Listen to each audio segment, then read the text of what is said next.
विधानसभा निवडणुकीच्या प्रचारात महायुतीने लाडक्या बहिणींना 2100 रुपये देण्याचं आश्वासन दिलं होतं। पण महायुतीचं सरकार पुन्हा सत्तेत आल्यावर लाडक्या बहिणींना 2100 रुपये देण्याच्या संदर्भात अद्याप कोणताही निर्णय घेतला गेलेला नाही।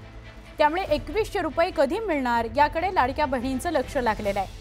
असं असतानाच आता राष्ट्रवादी काँग्रेस पक्षाचे नेते आणि मंत्री नरहरी झिरवाळ यांनी एक मोठं विधान केलं। लाडक्या बहिणींना 2100 रुपये देऊ असं कोणीही म्हटलं नव्हतं असं झिरवाळ म्हणाले। तसंच लाडक्या बहिणी या 1500 रुपयांमध्ये खुश असल्याचंही त्यांनी सांगितलं।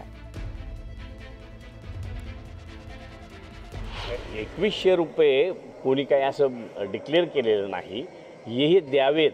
आधी तर विरोधकांनी हे 1500 देणारच नाहीत, यांच्याजवळ देण्याची ऐपतच नाही, अशाच पद्धतीने सुरू केलं होतं। नंतर काय तर 2100 देणार आहे, 1500 दिले नाही ते 2100 कसे, पण 1500 दिल्यावर बाकी 2100वर जास्त जोर धरला, तर तसा काही प्रकार नाही आहे। परंतु याच्याबद्दलचं स्पष्टीकरण मुख्यमंत्री आणि दोन्ही उपमुख्यमंत्र्यांनी दिलेलं आहे।